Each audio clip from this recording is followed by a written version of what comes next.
Welcome back to our live broadcast from Your Natural Baby Fair 2013. Thanks for joining us. We're going to be talking now with Rachel Rainbolt, the author of the Sage Parenting book. So there should be a comment box right below us if you want to enter in any comments, if you have any questions as we go. Sonny's over there on the computer monitoring it. And you can also check in on Twitter, either with our Parent Savers account, our New Mommy Media, our Preggy Pals, our Boob Group, send us a message, or use the hashtag YNBF2013, and we're monitoring those accounts as well. So as you know from viewing us, or if you don't, I'm John O'Reilly. I'm the host of Parent Savers, part of New Mommy Media Group, and we have 3 different podcasts aimed at parents. We have Preggy Pals, the Boob Group, and Parent Savers. And so there's kind of something for everyone. If you're an expecting parent, if you're a new parent, if you're a new again parent, as I like to call it. If you're a new again parent, I'm a new again parent myself. New again 3 times over. Yeah, exactly. So there's all sorts of great info, and it's awesome to be here at the Your Natural Baby Fair. It's buzzing a lot more now, so we're wearing we switched to the headphones because there's a lot more crowd. So hopefully you guys can hear us okay. But yeah, Rachel is the author of the Sage Parenting book. You have 3 kids. Let's introduce ourselves so everyone knows who you are. I am Rachel Rainbolt. I have 3 little ones. They are 7, 4, and 1. My 16-month-old keeps running around us here. Nice, and that's definitely okay. And then who's this? This is Eleanor Hall. Hi, Eleanor. She is 11 months, and I'm Annie Hall, and I'm actually a panelist on the Boob Group. Oh, nice. And I'm just walking through here for the fair, and Sunny grabbed me. Well, thank you so much for joining us, and perhaps you'll become a panelist on Parent Savers soon as well. And so, yeah, I'm the host of Parent Savers also, and we have 3 boys, 6, 4, and 1. You have 3 boys too? Yeah, you 3 boys? Yes! Nice. 3 yeah. boys club. Our oldest is in kindergarten, and then our youngest is going to turn 2 this summer. Wow. It sounds like we're in a pretty similar, and they might make an appearance here sometime during the show. So, looking forward. But so let's.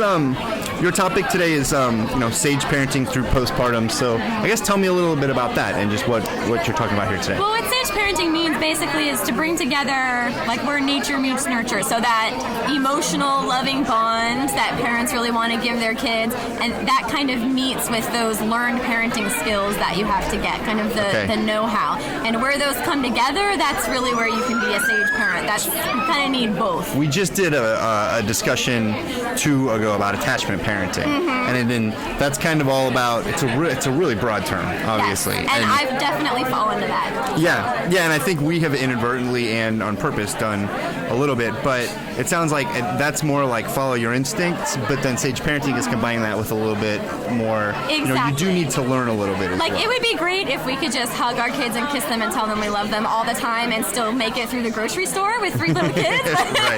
But we do need a little bit more than that, right? At least maybe it's just me. But yeah, parents need a little bit more than that. So it definitely builds on all of those attachment parenting principles, because I would consider myself an attachment parenting parent myself.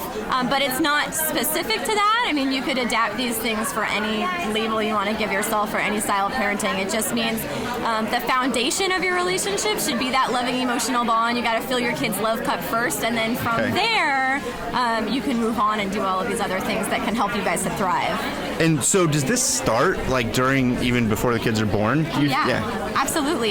From pregnancy right out of the gate, even when you're trying to conceive, you want to, it starts with finding a provider that can meet all of those needs you have for that empowered birth experience that you hope for, that's based on connection. That starts from day 1, so absolutely it starts from the beginning. Yeah, so I guess let's just walk through, some tips as we go through the whole birth process of maybe some sage parenting advice. Does that work? Yeah, sure. Yeah. Okay, so first and foremost, definitely finding a provider that is in line with and by provider, you mean where you're going to give birth? Or all of the above, whether you want an OB, whether you want a midwife, whether you want a birth center, whether you want a hospital, whether you want a home birth, whatever it is. A really important priority for us was the inclusion of my older children in my most recent birth. So we wanted to find a provider that would be completely on board with that, and he was included in all the appointments. He got to smear the goop on my belly, and he was laying in the bed with me when I was giving birth. So that was really important for us. Whatever your priorities are, you want to find a provider that is completely 100% supportive. And these days you can kind of find someone to kind of follow whatever lead you kind of want to lay as well. Yeah, absolutely. My provider was Dr. Damon Cobb, and he was amazing, and I know he's here, and and going to be chatting with you guys too. He was completely amazing and supportive and empowering and all that. But having the right kind of provider really can make all of the difference. Okay. I would just to tag on to that. I would obviously 100% agree. And having gone through the process the first time around with Ellie,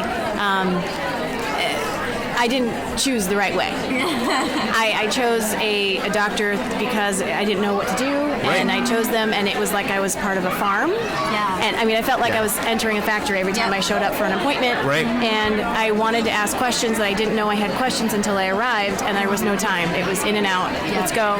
And so I just said, well, I'll just go through this, and I didn't want to switch in the middle, and that now I know what I would want, and it definitely wasn't that.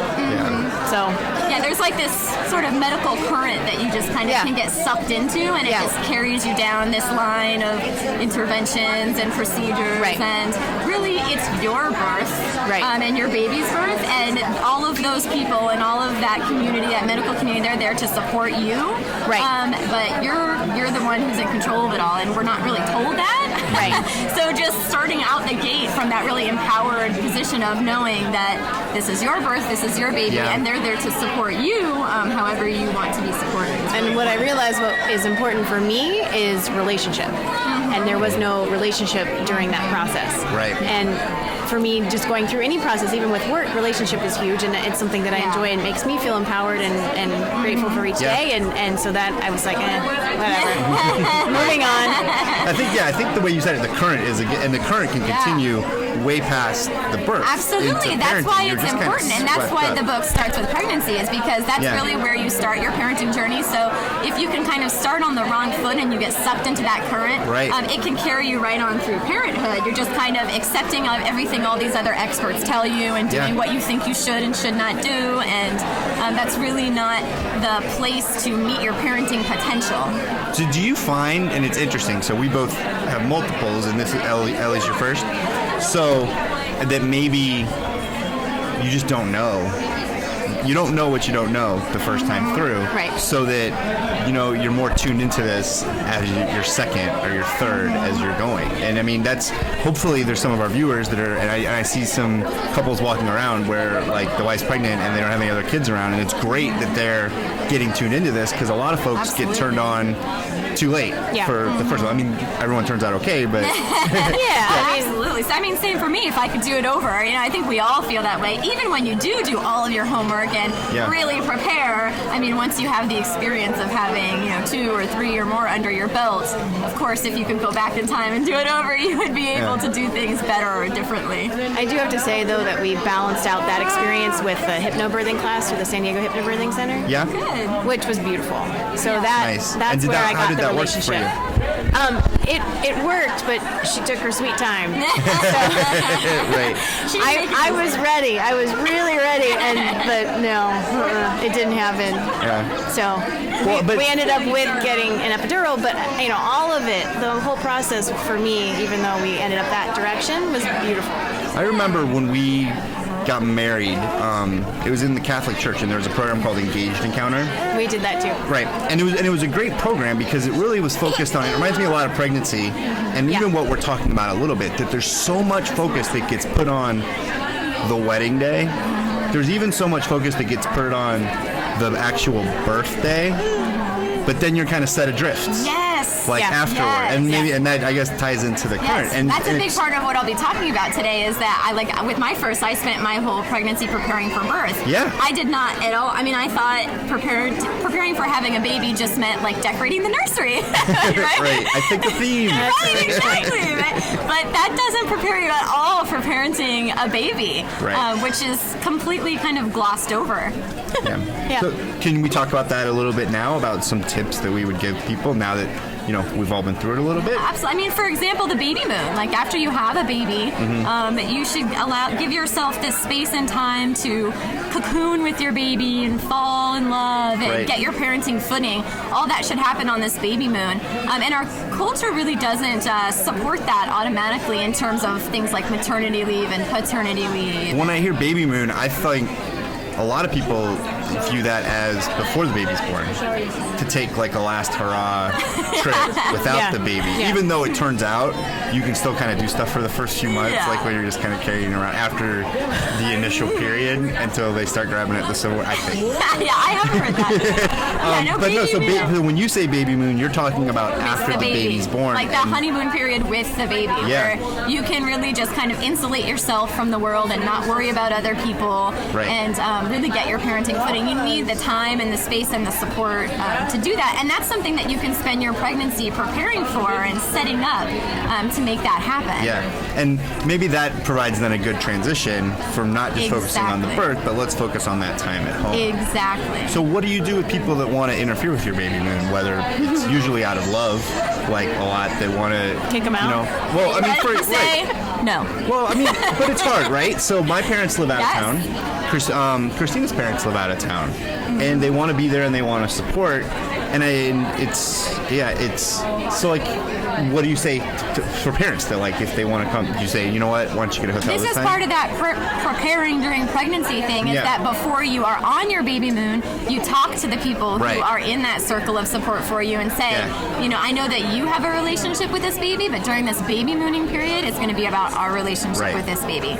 So these are the things that you could do if you want to help and support us. And then once the baby moon is over, then we can address all the things that you guys need, to support you in your new relationship with this baby. And it's so hard to necessarily know beforehand how long you need your baby moon to be, probably. I like my just blanket recommendation is a month, but like you said, it totally varies. I mean, if you have a somewhat traumatic birth, you might need longer. If you've got older siblings and life that you're excited to get back to, it might be shorter, and that's perfectly fine too. Well, but as you were talking about too, things can come up, like if you have to go on bed rest, like 3 weeks early, well then your benefits are totally going to change if you work or if your husband works. And that's why I like to tell people to prepare in advance with lots of different paths that you can take. So I know a lot of people that say like, no, after just a couple weeks, I will be returning back to work. There's absolutely no ifs, ands, or buts about it. And then they meet their baby and they would sooner cut off a limb than return to work. I'm not saying that every mom needs to be a stay-at-home mom, but provide yourself, you can spend your pregnancy sort of working out options. Well, okay, if I'm in this position where I feel like this is absolutely a path I want to take, how could I take that path?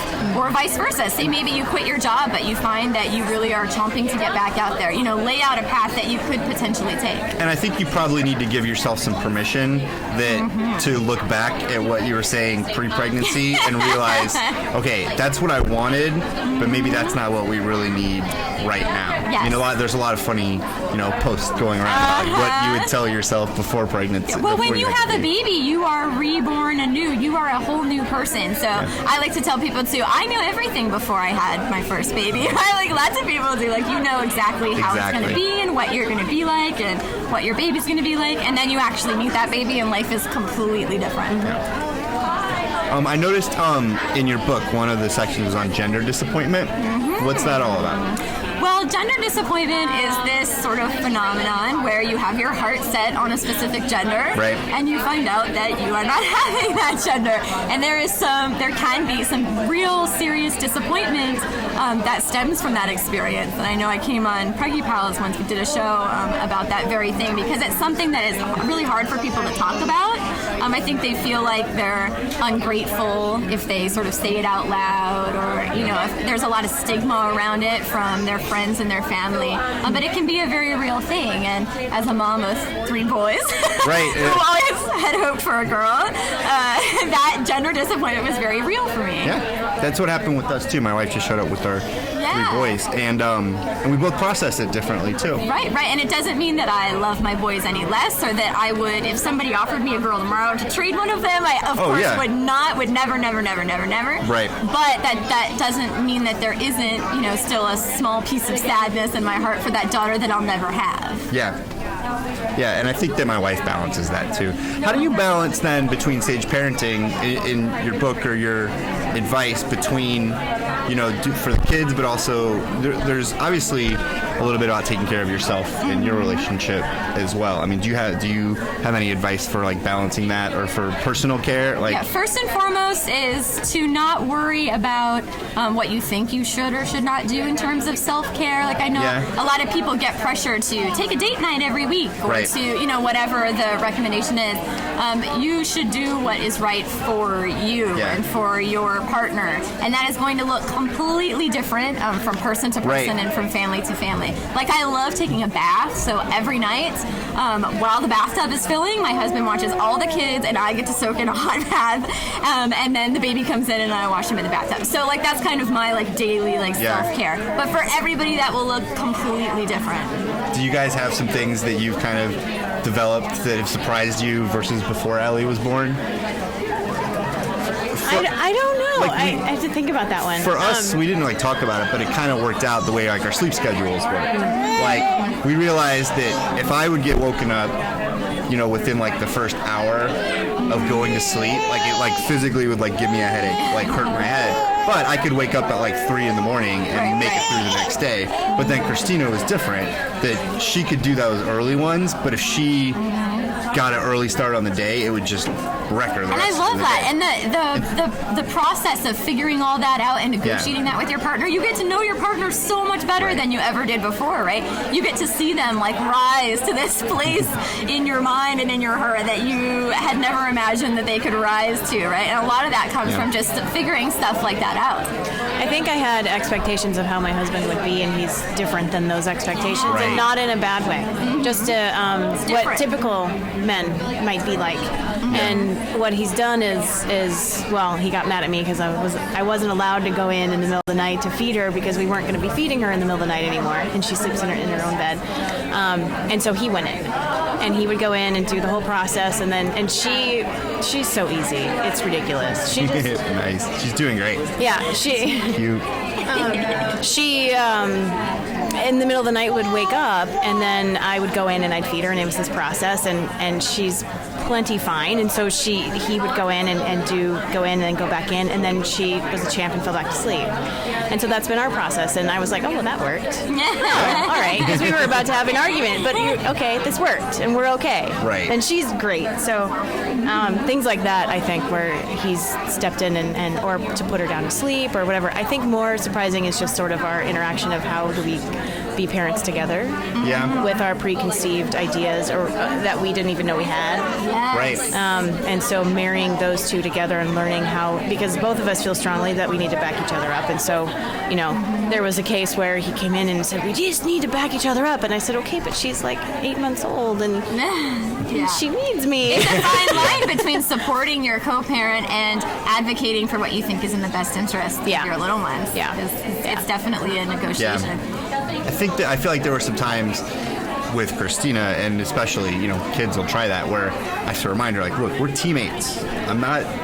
We're not here to do opposite things. We both have the same goal here, and just kind of remind, and then go from a positive aspect. And all of that is that unpacking your parenting baggage. That's probably one of the most popular chapters of my book, and it's basically that very process where we all come to the table with sort of baggage, parenting baggage, full of all these parenting messages that we've inherited, that we've seen on television, that our parents gave us. That, and sort of unpacking those together with your co-parent is huge in getting you two on the same page. Well, and there's such a strong urge, and we have to consciously fight it, or at least recognize when it's happening, that am I wanting to do this because that's how it was done? Exactly. And that's how my parents did it, or because that's how I think it should be done? Exactly. And you do err so many times on, well, that's just kind of how it was done to me, so it feels right. Yep, that's that parenting off that outdated script. And so there's kind of a process that I've outlined where first you identify where it came from. Because that can sort of disarm its power. And then second, you combine research and then your expert knowledge of your baby. So you do your homework and research the issue. What is like the actual scientific pool of knowledge say about the validity of this, and then combine that with what you know of your baby, and then you choose a course of action. You choose who you will be as a parent, sort of working through that process. Is there anything else you want to make sure to mention in the book? We've got a couple minutes left. Some of my notes I have, mother guilt. What's mother guilt? Oh, there's no guilt like mother guilt. Right? Is that your guilt or the guilt of your mom? The guilt that you give birth to along with a baby somehow. There's this phenomenon of mother guilt where, just like no other guilt in any experience of life, mother guilt is really impossible to move through because, like, if you're working, then you should be at home with your baby. If you're at home with your baby, then you should be out working and contributing. There's kind of like no way to win. It's like this constant struggle. And it's constant, the one. weight of it. Like, you feel the weight of it constantly. Yeah. What about, let's see, infant massage?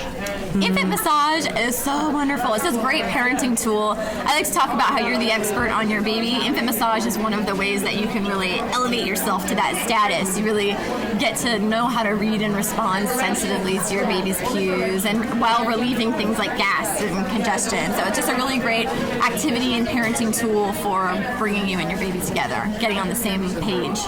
So where can people get your book or check it out, or let's make sure on my website at ohanawellness.com. You can get it on Amazon, and it's available as an ebook through iPad and through Kindle. Nice. And I know that you have regularly appeared on, I think, have you been on all the shows? I think all of them, yeah. On maybe all of them, yes. All 3 of the shows? Yeah. Don't mind Ellie, she's crawling all over you. Oh no, that's fine.